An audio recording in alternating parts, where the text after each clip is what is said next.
Hi there, first grade. Happy Wednesday. I hope everybody's having a really great week so far. Hopefully we got a chance to see you today at our first grade pickup and drop-off day. If you were not able to come though, don't worry. Your things are still at the school. You can come by and pick up your June work and your belongings on any Tuesday or Thursday from 10 to 12. So if we missed you today, don't worry. Your things are still there. I'd also like to give a special hello to some friends that have shared some things with me this week. Sophia's mom, who sent me some great things that Sophia has been working on. Hi, Sophia. Anderson's mom, who sent me some pictures of Anderson and his dad working hard. Keep up the good work, Anderson. And Carlos's mom, who shared a great picture that Carlos drew. Hi, Carlos. Remember, your teachers miss you just as much as you miss us. We really like to see what you're up to at home. So if you have anything you'd like to share with us, we really do like to see what you guys are up to.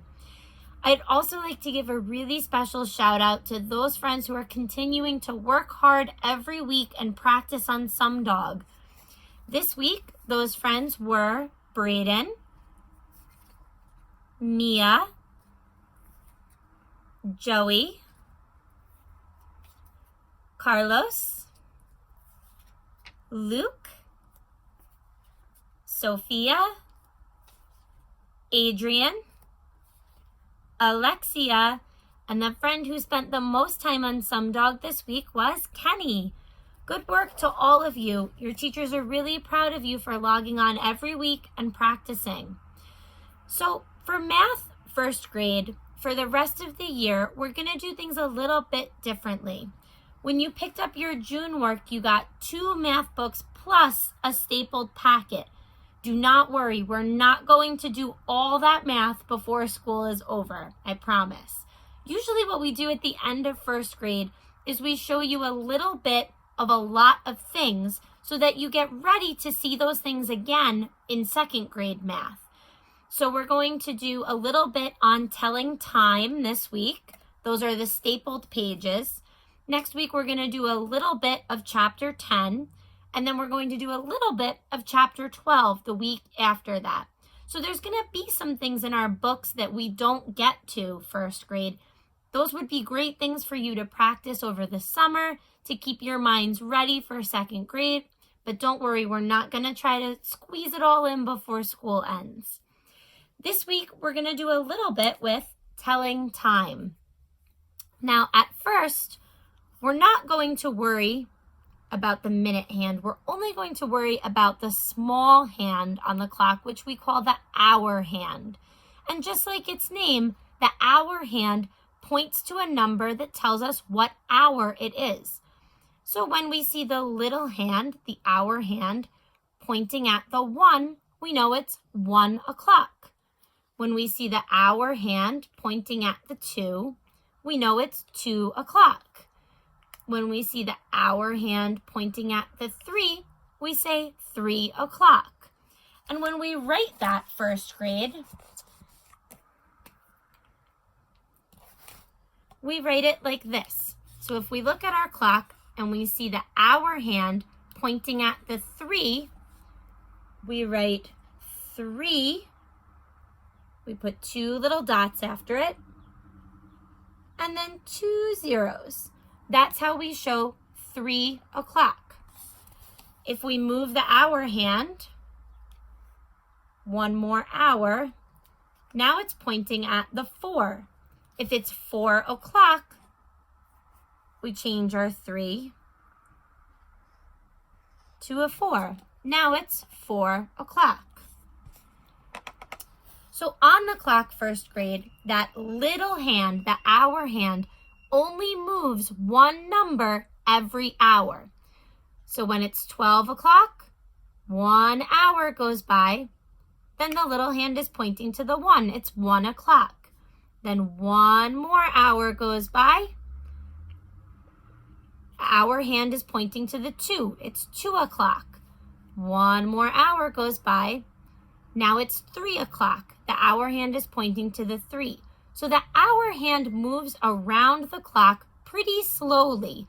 It only goes 1 space every hour. from 12 to 1, 1 to 2, 2 to 3, and then all the way back around. But the other hand on the clock, the big hand, is called the minute hand.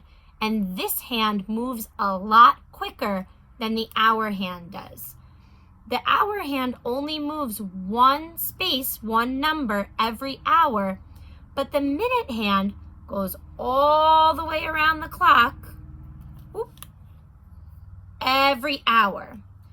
So if we started at 1 o'clock with the little hand pointing at the 1 and that minute hand pointing at the 12, this would also say 1 o'clock. Now, 1 hour goes by. The hour hand only moves one little space to the 2, but the minute hand goes all the way around back up to the 12. So the hour hand only moved one space, the minute hand went all the way around. 1 more hour goes by. The hour hand moves to the 3, but the minute hand goes all the way around back to the 12. 1 more hour goes by. The hour hand only moves one space to the 4, but the minute hand goes all the way around back up to the 12. Now it's 4 o'clock because the hour hand is pointing at the 4 and the minute hand is pointing straight up at the 12. So that would also be 4 o'clock. Every time the minute hand comes right back up to the 12 and it's standing straight up, we know that it's on the hour. That's when we say 4 o'clock.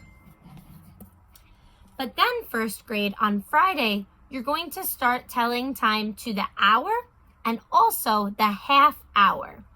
So a half hour means that the minute hand has gone halfway around the clock. So if we look at our clock and we cover up half of it, we see that the 6 is halfway around the clock. So when it's a half hour, that means that the hour hand has traveled only halfway. So he's halfway between the 4 and the 5. And the minute hand has traveled halfway. He's halfway around at the 6. So now the hour hand is pointing in between the 4 and the 5. And the minute hand is pointing straight down halfway back to 12. Now it's not 4 o'clock anymore. Half an hour has gone by. So we would say it's 4:30 or it's 4:30. Because if an hour is 60 minutes, half of an hour is 30 minutes. So when it's the minute hand has gone halfway around and the hour hand is halfway between the 4 and the 5, we would say it's 4:30. Now, if another half hour goes by, the minute hand finishes its trip up to the top and the hour hand finishes moving over to the 5. Now it's not 4:30 anymore. Now it's 5 o'clock because the hour hand is pointing at the 5 and the minute hand is pointing back up at the 12 again. Half an hour goes by.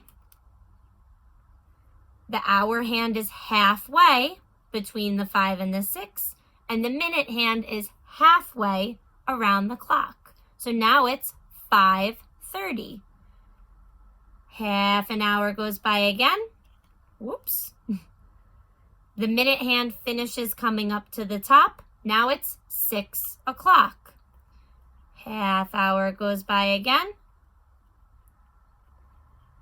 Remember, halfway, the minute hand goes halfway around the clock to the 6. The hour hand goes halfway between the next two numbers. Now it's 6:30. So you have lots of chances to practice with pictures of clocks in your packet this week, first grade. And I'm going to put a helpful video next to me here to help you remember that the hour hand makes those short little trips between each number while the minute hand goes all the way around every hour. So do the best you can, first grade. If you have any questions, you know your teachers are always here to help. Let us know if you need us, and we'll see you next week. Have a great week, first grade.